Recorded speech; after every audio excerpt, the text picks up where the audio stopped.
بسم الله الرحمن الرحيم. الحمد لله رب العالمين والعاقبة للمتقين، والصلاة والسلام على نبينا محمد وعلى آله وأصحابه أجمعين. أما بعد،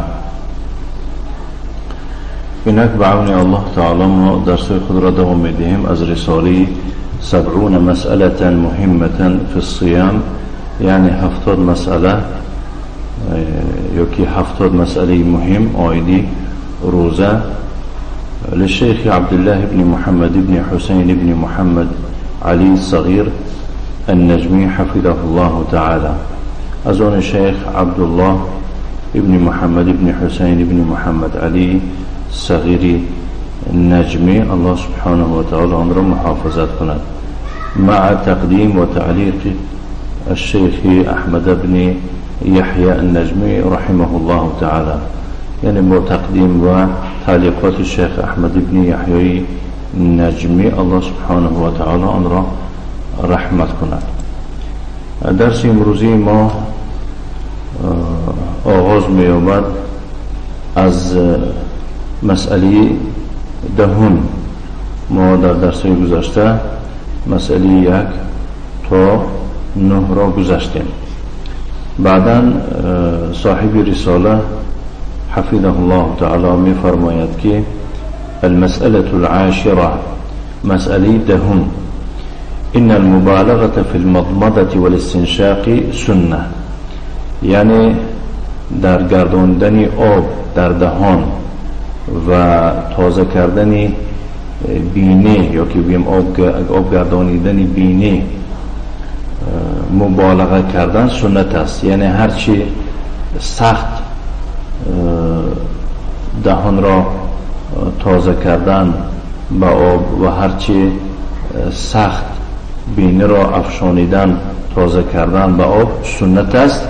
لکنها تکره للصائم، ولی مبالغه را رعایت کردن در مضمضه و استنشاق مکروه است برای شخصی روزه‌دار.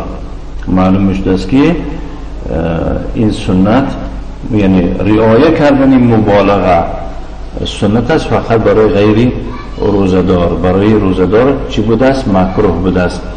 قال شیخنا رحمه الله، شیخ ما یعنی شیخ احمد بن یحیی نجمی را در نظر دارد، گفت است که خشیت ان يدخل الى حلقه شیء من الاستنشاق، به خاطر چی مکروه بوده است؟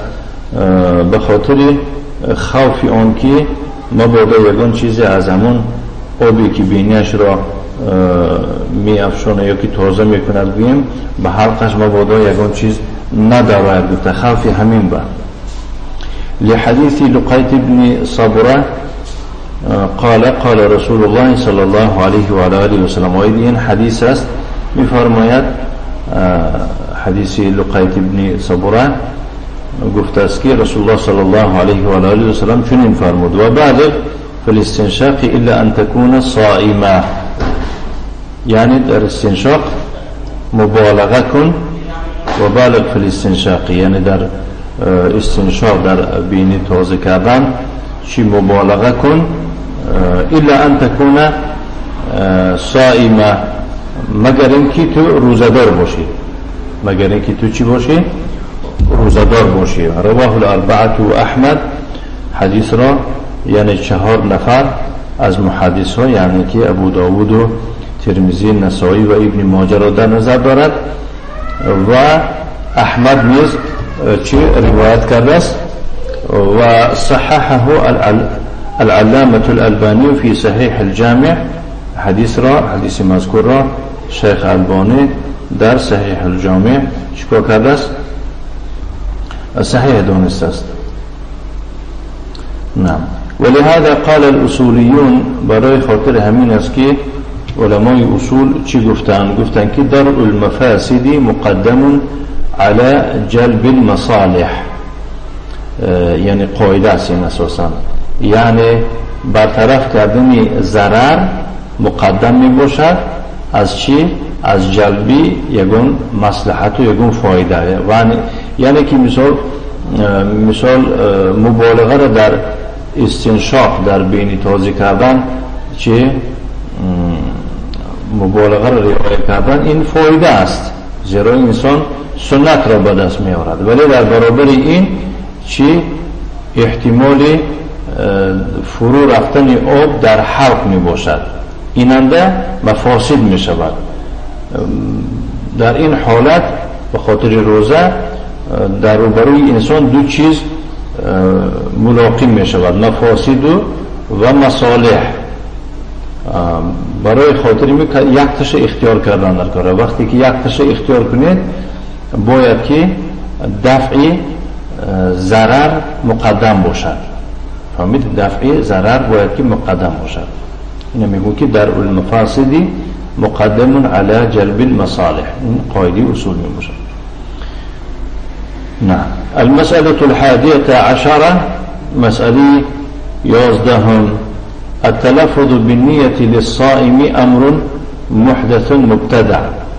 یعنی تلفظ کردن نیت برای شخصی روزدار یا که روزه گیرنده این یک کاری نوآور و بدعت می باشد و نیت محلها القلب و محلی یا که جای نیت این قلب است. وقد قال شيخ الإسلام ابن تيمية رحمه الله من علم أن غدا من رمضان فقد نوى بل إن من قام للسحور فقد نوى. یعنی شیخ الاسلام ابن تیمیه رحمه الله گفته است که کسی داند که پگاه رمضان است نیت کند، کسی داند که پگاه رمضان است فقط نوا، این کس علاکه چی کردگی است؟ نیت کردگی می شود. بلکه یعنی حتی اگر کسی برای سحور خیزد و هم نیت کردگی می شود، همون خیستنش برای سحور این علامتی نیت می باشد.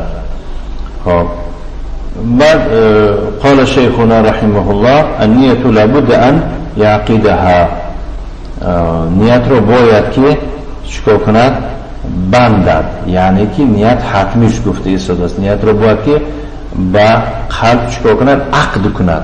عقد به معنی یعنی که بسته نمیگوید، یعنی که وردی چکار کند؟ بقلبش گذرانا. المسألة 12 مسألة 12 حكم قطرة الأنف للصائم. خب مسألة 12 چی بوده است؟ حکمی چکک، یعنی داروی چکک برای بینی برای شخصی روزدار. یعنی شخصی روزدار میتواند که در بینیش چکار کند؟ داروی که او را چکک میگویند چکاند. قال الامام عبد العزيز بن باز رحمه الله، امام عبد العزيز بن باز الله رحمتش کند گفته است که اما القطرة في الانف فلا تجوز، اما یعنی قطره در بینی، یعنی داروی قطره در بینی استفاده کردن یا که استعمال بردن جایز نمی باشد. لأن الانف منفذ، چون که بینی هم یکی از درآمدگاه می باشد، درآمدگاه می باشد، جایی که و اونجا غذا هم می دراید. فهمیدید؟ بعد آیدی مثلا قال شیخنا، شیخ ما گفت میگوید رئیسی، یعنی که این هم مثل دهان یکی از درآمدگاهی اساسی می باشد. بگذار طعام نگذارد هم لیکن آب میگذارد و حتی بعضی مثال گیریم آبهایی که طعام را عوض میکنن میگذارد. برای من این منفذی رئیسیش میگویند. ولی هذا قال النبی صلی الله علیه و آله و سلم، به خاطر همین است که پیغمبر صلی الله علیه و سلم فرمود که و بالغ فی الاستنشاق الا ان تكون صائما، یعنی در استنشاق در بینی تازه کردن مبالغه کن مگر اینکه تو روزدار باشه، حدیثی که قبلا گذشت. و علی من فعل ذلك القضاء لهذا الحديث، و بالای کسی که همین کار را کند، یعنی که استنشاق کنند با طریق مبالغه، بنابر همین حدیث قضا واجب می شود و ما جاء فی معناه و همچنین هر چی که در معنای همین آیه یعنی هر چی که مثل در مثل همین باشد این وجد طعمها فی حلقه اگر مزی همون چیزی در بینش میچکندگی را طعمش را بله مزش در حلقش حس کند. المسألة الثالثة عشر مسألة سنزدهم حكم قطرة العين والأذن في نهار رمضان يعني مسألة سنزدهم حكم قطرة برای چشم و گوش در روز رمضان. قال العلامة ابن باز رحمه الله وصحيح أنها لا تقطر. علامة ابن باز رحمه الله قلت اسكي صحيح آن اسكي لا تفطر باید باشد و صحیح انها لا تفطر باید باشد.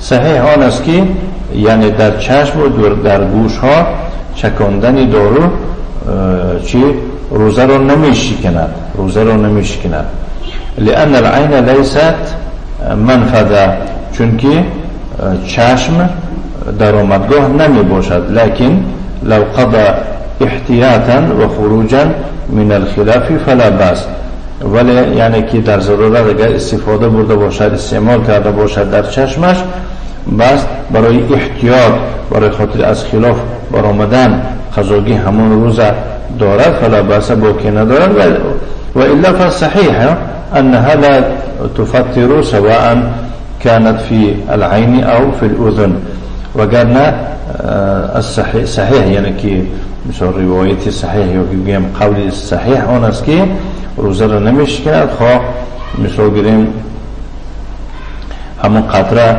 استعمال شده در چشم باشد خواه در گوش باشد. قلت صاحب رساله میفرماد که و هذا ما رجحه شیخ الاسلام ابن تیمیه فی الفتاوى این همان قول است که شیخ الاسلام ابن تیمیه در فتاوا چی ویرا راجح دانسته است یعنی که آیدی روزه را ویرون نکردن همین قطره های چشم و گوش ها. وقد ذكرت اللجنة الدائمة للإفتاء ما نصه و واقعا لجنه یعنی کمیته دائمی برای فتوا دادن ذکر میکند آن را که متنش از چنین عبارت می باشد که لو اخر التقطير في عينيه وأذنيه إلى الليل كان أحوط للخروج من الخلاف والله أعلم. یعنی اگر مبادا همین چکاندن چکک را در چشمانش و در گوشهایش تا بیگه تأخیر کناند یعنی که تا شب صبر کند و تأخیر کناند این همچون احتیاط می شود برای خاطری از خلاف خارج شدن الله خود دانا است. قال شيخنا أحمد بن يحيى النجمي رحمه الله ما لم يترتب عليه ضرر بالمريض يعني تو بشرطی که یعنی با اون شرط تو بگه چی تأخیر کنانیده می شود داروی چشم و گوش هایش را اگر به شرطی که بسری بیمار یگون ضرر روی ندهد به سبب تأخیر کنانیده. اگر بیند که ضرر باشد چیکار میکنند؟ روزم که باشد وقتی روزه باشد هم در چشم و در گوشهایش همون چکک را میچکاند. گفته شده است رجح شیخنا رحمه الله ان قطرة العين مثل قطرة الانف. شیخ ما یعنی که شیخ احمد ابن یحیی نجمی الله رحمتش کند راجح میداند که همون قطره چشم مانند قطره انف بینی می باشد. عن اهل العلم نه بله تمام شده بله همین بود است. المسألة الرابعة عشر مسألة چهاردهم بله چهاردهم حكم استعمال الإبر في نهار رمضان يعني حكم استعمال کردن سوزن یعنی که سوزن دارها در روزهای رمضان. ذكر جمع من أهل العلم أن الإبرة إن كانت مما يقصد به التغذية ويستغنى به عن الأكل والشراب فهذه مفترة يكون مفطرة. یک دسته از اهل علم ذکر میکنند که سوزن های یعنی دارو سوزن ها اگر از آن دارو سوزن هایی باشد که مقصد از آن غذاگیری باشد که خوردن نوشیدن را عوض می کند، فهذه مفترض، چنین نوع داروها که روزه را می شکنند. و حکمها حکم الاکلی و شرب، حکمشان حکم خوردن و نوشیدن، یعنی که چی باید استفاده برید، چی خورید چی نوشی یکسان است. و اما این كانت من الابر التي لا تغذي یکی لا تغذي فهذه لا تفطر، اما اگر دارو سوزن ها از چنان دارو سوزن هایی باشد که غذا را عوض نمی کنند، پس اینها روزه را نمی شکنند، لانها لیست اکلا ولا شربا، چون که اینها نه خوردنی نه نوشیدنی هستند، ولا فی معناهما، و نه در معنای خوردن و نوشیدن داخل می باشند. و ان الاصل صحة الصوم حتی یثبت ما یفسده بنص شرعی، اصل آن است که روزه درست است تا ثابت نشود آن چیزی که وی را با نصی و دلیل شرعی وی را میکرده، یعنی تا آن دمی که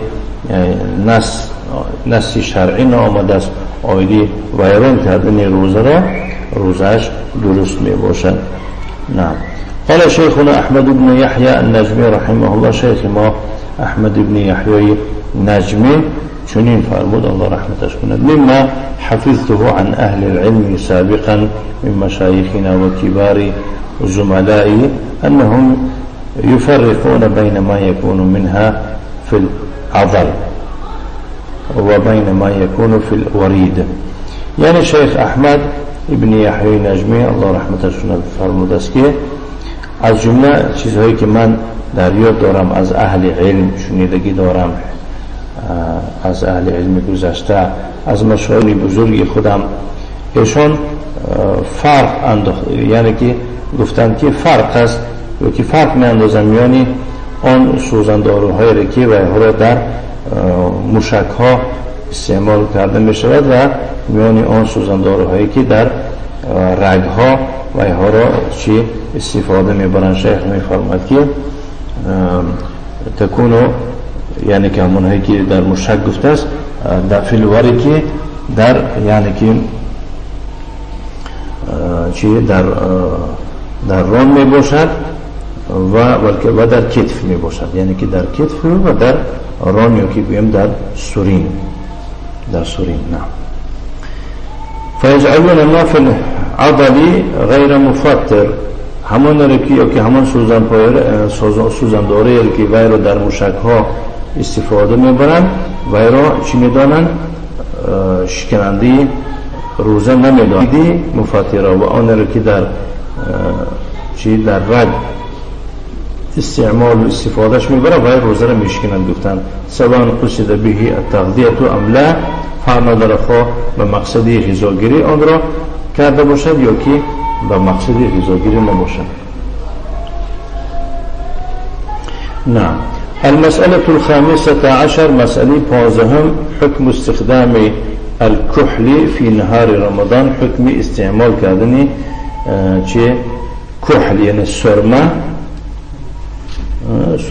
که در چشم استعمال میکنند، در چشم میکشند در روزی رمضان.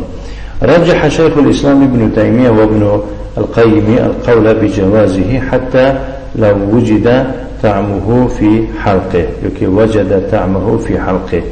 شيخ الإسلام ابن تيمية وابن القيم قول را آیدی جایز بودن آن را راجح میدانند، یعنی که جایز است، راجح،